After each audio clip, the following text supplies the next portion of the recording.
அம்மன் astro channel நேயர்கள் அனைவருக்கும் அன்பான வணக்கம். சுபஸ்ரீ குரோதி வருடம் சித்திர மாதம் 18ஆம் தேதி குரு நமக்கு பயிற்சியாகி மேசராசியிலிருந்து ரிஷபராசிக்கு போகிறாரு. இந்த குரு பயிற்சி காலச்சக்கரத்தோடு இருக்கக்கூடிய 12 ராசிக்காரர்களுக்கும் எப்படிப்பட்ட மாற்றங்கள் எல்லாமே கொடுக்க போகுது அப்படின்னு பார்க்கலாம். சூரியனை மையமாக வச்சு தான் கிரகங்கள் அப்படிங்கிறது சுற்றி வருது. அதனால் ஜோதிடத்தில் மிகவும் முக்கியமாக பார்க்கக்கூடிய விஷயம் அப்படின்னா இந்த கிரகங்களோட பெயர்ச்சி தான். அதுவும் சுபபலன் தரக்கூடியவர் அப்படின்னு பார்த்தோன்னா குரு பகவான். குரு பகவான் ஒரு ராசியிலிருந்து மற்றொரு ராசிக்கு பெயர்ச்சி ஆகக்கூடிய காலம் அப்படின்னா ஒரு ஆண்டு கிரகம் அப்படின்னு இந்த குரு பகவானை அழைக்கலாம். நாம் 2024ஆம் ஆண்டில் மே மாதம் 1ஆம் தேதி பகல் 12:59 மேசராசி கிருத்திகை நட்சத்திரம் 1ஆம் பாதத்திலிருந்து ரிஷபராசி கிருத்திகை நட்சத்திரம் 2ஆம் பாதத்துக்கு பேச்சு ஆகுறாரு இந்த குரு பகவான். குரு பகவான் தான் இருக்கும் இடத்தை விடவும் தன்னுடைய பார்வையாலேயே அற்புதமான பலன்களை எல்லாத்தையும் நமக்கு கொடுக்கக்கூடியவர். அதனால 5, 7, 9ஆம் இடங்களை பார்க்கறாரு. குருவோட பார்வை 9ஆம் இடத்துல பதியும் பொழுது மிக மிக விசேஷமான பலன்களை நமக்கு கொடுக்க போறாரு அப்படின்னு தான் சொல்லணும். குரு பகவான் ரிஷபத்திலிருந்து எந்தெந்த ராசியிலெல்லாம் பார்வை பதியுது அப்படின்னு பார்த்தோம்னா 5ஆம் பார்வையா குரு கன்னி ராசியையும், 7ஆம் பார்வையா விருச்சிக ராசியையும், 9ஆம் பார்வையா மகர ராசியையும் பார்க்கறாரு. அதனால இந்த பார்வைப்படக்கூடிய ராசிகள் அனைத்துமே நல்ல பலன் அப்படிங்கிறது அதிகம் கிடைக்கும். இந்த ராசிக்காரர்கள் அனைவருக்குமே தேவர்களுக்கெல்லாம் குருவாக இருக்கக்கூடியவர் தான் இந்த குரு பகவான்.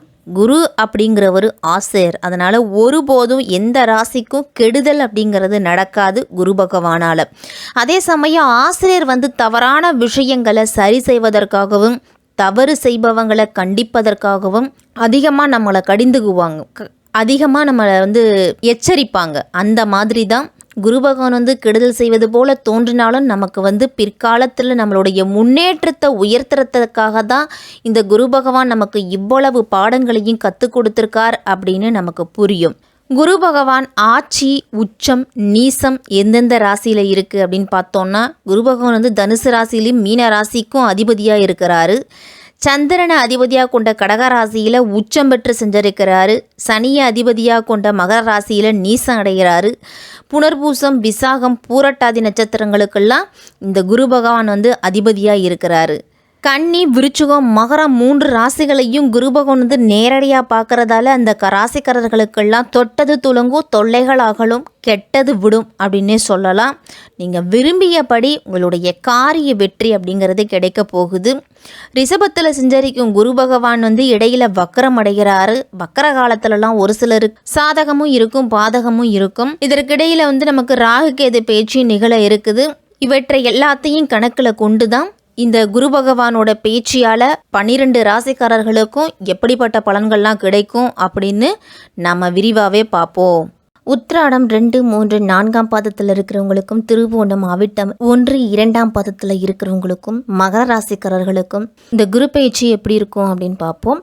5ல் வராரு குரு பகவான். ஆனால் அவருடைய பார்வை பலன் அப்படிங்கிறது மகர ராசிக்காரர்களுக்கெல்லாம் சிறப்பாகவே இருக்குது. இதுவரைக்கும் உங்கள் ராசிக்கு 4ஆம் இடத்துல செஞ்சிருத்துட்டு வந்த குரு பகவான் 1/5/2024 முதல் 5ஆம் இடத்திற்கு போகிறாரு. அங்கிருந்துகிட்டு 9ஆம் பார்வையாக உங்கள் ராசியையே பார்க்கறது யோகமான அமைப்பு அப்படின்னு தான் சொல்லணும். மகர ராசிக்காரர்களுக்கெல்லாம் சனி பகவான ராசி அதிபதியாக கொண்டவர்கள் தான் நீங்கள். அதனால் வாதாடுவதில் வல்லவர்கள் அப்படின்னு தான் சொல்லணும். சுகஸ்தானத்திலிருந்து பூர்வ புண்ணிய ஸ்தானத்துக்கு மாறுறாரு. உங்களது பாக்கியஸ்தானம், லாபஸ்தானம், ராசிஸ்தானம் ஆகியவற்றெல்லாம் பார்க்குறாரு இந்த குரு பகவான். இந்த குரு பயிற்சியால் மனக்குழப்பம் அப்படிங்கிறது நீங்கும். மகர ராசிக்காரர்களுக்கெல்லாம் தெளிவான முடிவுகளை எடுக்க போறீங்க. ஆக்கப்பூர்வமான யோசனைகள்லாம் தோன்றும். அதை மற்றவர்களிடத்தில் பழகும் போது கவனமாக இருக்கிறது நல்லது. சமூகத்தில் கௌரவம், அந்தஸ்து இதெல்லாமே அதிகரிக்கும். மற்றவர்களோட நலனுக்காக தன் நலன் பாராமல் உழைக்கக்கூடியவங்க நீங்கள் எதிர்பார்த்தபடி காரியங்களாக நடந்து முடியாமல் காரிய தாமதம் அப்படிங்கிறது வரலாம். உங்களுக்கு உடல் ஆரோக்கியம் அப்படிங்கிறது பாதிக்கப்படும். அப்படிங்கிறதால வீண் வாக்குவாதத்தெல்லாம் தவிர்த்துக்கணும். அதனால் பகை வர்றதுக்கு கூட வாய்ப்பு அப்படிங்கிறது இருக்குது. பயணத்தில் சிறு சிறு தடங்கல்கள், வீண் செலவுகள்லாம் வரும். இருந்தாலும் பண வரவு அப்படிங்கிறது உங்களுக்கு இருக்குது. வாகன யோகம் அப்படிங்கிறது உண்டு. மகராசிக்காரர்களுக்கெல்லாம் மனதில் தைரியத்தையும் தன்னம்பிக்கையும் வளர்த்துக்குங்க. எந்த விஷயத்திலையும் தயக்கமோ பயமோ இருக்கக்கூடாது. அப்படி இருந்துச்சு அப்படின்னா அதை நீங்க தவிர்த்துக்கிறது நல்லது. நண்பர்களிடத்திலையும் சரி விரோதிகளிடத்திலையும் சரி சகஜமா பழகக்கூடிய ஆற்றல் அப்படிங்கிறது மகர ராசிக்காரர்களுக்கு உண்டு.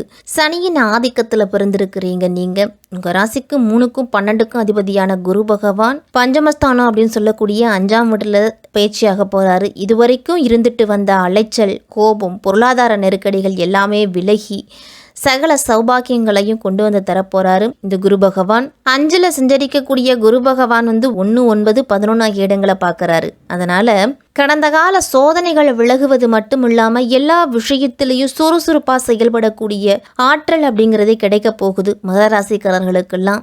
நீண்ட நாட்களாக தடைப்பட்டு வந்த மங்களகரமான சுபகாரியங்கள்லாம் இல்லத்தில் நடக்கும். இதே மாதிரி ஒவ்வொன்றா உங்களுக்கு கைகூடி குடும்பத்தில் மகிழ்ச்சி அப்படிங்கிறது ஏற்படும் அப்படின்னு தான் சொல்லணும். திருமணமான புதுமண தம்பதிகளுக்கெல்லாம் குழந்தை பாக்கியம் அப்படிங்கிறது கிடைக்க போகுது. பூர்வீக சொத்து வகையில் நீண்ட நாட்களாக தீர்க்க முடியாமல் இருந்து வந்த பிரச்சனைகள்லாம் தற்போது நல்ல தீர்வு அப்படிங்கிறதே கிடைக்கும். ஒரு சிலர்லாம் நீண்ட நாளாக சொத்து வாங்க வேண்டும் அப்படின்னு நினச்சிட்டு இருந்திருப்பீங்க. தற்போது அதற்கான முயற்சிகளை மேற்கொண்டீங்க அப்படின்னா ஒரு நல்ல செய்தி கிடைக்கக்கூடிய வாய்ப்பு இருக்குது. 5ஆம் இடத்துல சஞ்சரிக்கும் பொழுது பூர்வ புண்ணிய ஸ்தானம் வலுவடையுது. அதனால பூர்வ புண்ணியத்தின் பலனாக கிடைக்க வேண்டிய அனைத்துமே உங்களுக்கு கிடைக்கும். இதுவரைக்கும் தடைப்பட்ட காரியங்கள்லாம் தானாகவே நடக்கும். கடை திறப்பு விழா, கட்டிட திறப்பு விழா இதெல்லாமே நீங்கள் செய்யலாம். உங்களுடைய வசதி வாய்ப்புகள் அப்படிங்கிறது பெருகும். தொழிலெல்லாம் எதிரிகள் எல்லாமே உங்களை கண்டு விலகுவாங்க. லாபம் அப்படிங்கிறது நீங்கள் எதிர்பார்த்தபடியே இருக்கும். குரு பகவானோட பார்வை பலன் அப்படின்னு பார்த்தோம்னா 1, 9, 11 இடங்களில் பதியுது. அந்த இடங்களால் உங்களுக்கு அனைத்துமே சிறப்பாக நடக்குது. பார்வை இருக்கிறதால உடல் ஆரோக்கியம் அப்படிங்கிறது சிறப்பாக இருக்கும். உள்ளத்தில் இதுவரைக்கும் இருந்துட்டு வந்த மனக்கவலை, மனக்குமுறல், மனக்கஷ்டம் எல்லாமே நீங்க போகுது. ஆன்மீக பயணங்கள்லாம் குடும்பத்தோடு சென்று வர போறீங்க. அடிப்படை வசதிகள் அப்படிங்கிறது உங்களுடைய தேவைகளை பூர்த்தி செய்கிற அளவுக்கு இருக்கும். அடுக்கடுக்காக நல்ல காரியங்கள் இல்லத்தில் நடைபெறுவதால செலவுகள் அப்படிங்கிறது இருந்துக்கிட்டே இருக்கும் மகர ராசிக்காரர்களுக்கெல்லாம். குருவோட 9ஆம் இடத்தை பார்வையால பொன் பொருள் சேர்க்கை அப்படிங்கிறது உண்டு. நண்பர்களெல்லாம் உங்களுக்கு நல்ல ஆதரவு கொடுப்பாங்க. தந்தை வழி உறவுல இருந்துட்டு வந்த கஷ்டங்கள் எல்லாமே நீங்கி ஒருவரை ஒருவர் புரிஞ்சுக்குவீங்க. சகோதரர்களுக்குள்ள இருந்துட்டு வந்த பிரச்சனைகளும் தீரும். ஒளிமயமான வாழ்க்கைக்கு குரு பகவான் உத்தரவாதம் கொடுக்க போறாரு. மகர ராசிக்காரர்களுக்கெல்லாம் இந்த நேரத்தை நீங்க பயன்படுத்திக்கிறது நல்லது. பூர்வீக சொத்துக்களை வித்துட்டு புதிய சொத்துக்கள் வாங்குவதில் ஆர்வமாக இருப்பீங்க. 12ஆம் இடத்து குரு பகவானோட பார்வையால தொல்லை தந்த எதிரிகள் எல்லாமே விலகுவாங்க. புதிய திருப்பம் அப்படிங்கிறது வாழ்க்கையில நடக்க போகுது. உங்களுக்கு தொழிலெல்லாம் ஒப்பந்தங்கள் அப்படிங்கிறது கிடைக்கும். வாகன யோகம் முதல் அனைத்து யோகங்களும் வந்து சேரும் உங்களுக்கு இந்த குரு பகவானால. பொது வாழ்க்கையில இருக்கிறவங்களுக்கெல்லாம் புதிய பொறுப்புகளும் பதவிகளும் கிடைக்கிறதுக்கு கூட வாய்ப்பு அப்படிங்கிறது இருக்குது. தொழில் வியாபாரம் தொடர்பான பணிகள் எல்லாம் கூடுதல் கவனத்தை செலுத்தினீங்க அப்படின்னா சிறப்பாக இருக்கும். வியாபாரம் தொடர்பான பயணங்கள்லாம் லாபம் தருவதாகவே உங்களுக்கு உண்டு. இந்த குரு பயிற்சியில் தெளிவாக திட்டமிட்டு உடனுக்குடன் செயல்பட்டீங்க அப்படின்னா நல்ல வெற்றி அப்படிங்கிறது கிடைக்கும். உங்களுக்கு கீழ் பணிபுரிபவர்களுக்கெல்லாம் மனதைரியத்தையும் உற்சாகத்தையும் மகர ராசிக்காரர்கள் கொடுப்பீங்க. இன்பத்தையும் துன்பத்தையும் சமமாக பாவிக்கும் மனப்பக்குவம் அப்படிங்கிறது இந்த மகர ராசிக்காரர்களுக்கு உண்டு. அதனால் வசீகரமான பேச்சும் மிடுக்கான நடையும் உங்களுடைய தன்னம்பிக்கையை அதிகப்படுத்தும். உங்களுக்கு கிடைக்க வேண்டியவை அனைத்துமே தானாகவே வந்து சேரும். இந்த குரு பயிற்சிக்கு பிறகு வழக்கு விவகாரங்கள் எல்லாம் உங்களுக்கு சாதகமான தீர்ப்பு அப்படிங்கிறது கிடைக்க போகுது. குடும்பத்துல உற்றார் உறவினர்கள்லாம் முழுமையான ஆதரவை தருவாங்க. அதே நேரம் எல்லா விஷயத்திலையும் அவசரத்தையும் பொறுமையையும் இழக்க வேண்டாம். தவறு செய்பவர்களோட கூட்டு அப்படிங்கிறது வச்சுக்கவே கூடாது. அவர்களிடத்திலிருந்து முழுமையாக நீங்கள் விலகி வர்றதுதான் நல்லது. கடினமான உழைப்புக்கு நடுவே சற்று ஓய்வெடுத்து கொள்ளுங்க. முன்பின்ன அறிமுகம் இல்லாதவர்கள் கூட உங்களுக்கு உதவிகள்லாம் செய்வாங்க. பண வசதி அப்படிங்கிறது எந்த விதமான குறைவும் இருக்காது. இருந்தாலும் கடினமாக நீங்கள் உழைக்க வேண்டிய சூழ்நிலை வரும். சிலருக்கெல்லாம் அனாவசியமான செலவுகள் அப்படிங்கிறது வரலாம். அதனாலேயே ஒரு சிலருக்கெல்லாம் மனசோர்வு அப்படிங்கிறது வரும். உங்களுடைய வேலைகளில் கூடுதல் கவனத்தை செலுத்துனீங்க அப்படின்னா நல்லது. குடும்பத்தில் மருத்துவ செலவுகள்லாம் ஏற்படலாம் அப்படிங்கிறதால சற்று கவனத்தோடு இருக்கணும். உற்றார் உறவினர்கள்லாம் ஒன்றும் இல்லாத விஷயத்தை கூட பெரிதுபடுத்தி பேசுவாங்க. அதனால அவர்களிடத்துல எச்சரிக்கையாக இருந்துக்கணும். செய்யும் தொழிலில் அகலக்கால் வைக்க வேண்டாம். பௌர்ணமி நாட்களில் சத்யநாராயண பூஜையில் நீங்கள் கலந்துக்கிட்டீங்க அப்படின்னா மிக சிறப்பாக இருக்கும். தர்ம காரியங்களுக்காக அதிகமாக செலவு செய்வீங்க. சகோதரர்கள் சகோதரிகளிடம் ஏற்பட்ட கருத்து வேறுபாடு எல்லாமே பேசி தீர்த்து அப்படிங்கன்னா புதிய உறவு அப்படிங்கிறது வரும். வேலையில் திருப்தி அப்படிங்கிறது உங்களுக்கு இருக்கும். நண்பர்கள் மற்றும் கூட்டாளிகளோடு ஒற்றுமை அப்படிங்கிறது அதிகரிக்கும். மகர ராசிக்காரர்களுக்கெல்லாம் கொடுக்கல் வாங்கல் விஷயங்கள்லாம் சீராகவே இருக்கும். உங்களுக்கு சிறு சிறு சிரமங்களுக்கு பிறகுதான் புதிய வாய்ப்பு அப்படிங்கிறது கிடைக்கும். உங்களுக்கு சிலருக்கெல்லாம் கால்நடைகளால் நல்ல லாபம் உண்டு. பால் வியாபாரம் அப்படிங்கிறது சிறப்பாகவே இருக்கும். மகர ராசிக்காரர்களுக்கெல்லாம் அரசியலில் புதிய முயற்சிகளை செயல்படுத்துவீங்க. மேலிடத்து ஆதரவு இருக்கிறதால புதிய பதவிகள்லாம் கிடைக்கும். உங்களுக்கு உங்களுடைய புகழ் செல்வாக்கு இதெல்லாமே உயரும். தொண்டர்கள்லாம் உங்களுக்கு ஆதரவாக இருப்பாங்க. உங்களுக்கு தேவையான உதவிகளையும் செய்வாங்க. கலைத்துறையில் இருக்கிறவங்கெல்லாம் பழைய ஒப்பந்தங்களை முடித்து கொடுப்பதில் சிரமங்கள் ஏற்படும் அப்படின்னாலும் கடினமாக உழைப்பீங்க. ரசிகர்களோட ஆதரவு அப்படிங்கிறது உங்களுக்கு சிறப்பாகவே இருக்குது. அதனால் அனைத்து விஷயங்களையும் சிறப்பாக செய்து முடிப்பீங்க. உங்களுடைய விடாமுயற்சி தான் சக கலைஞர்களால் பாராட்டப்படுவீங்க.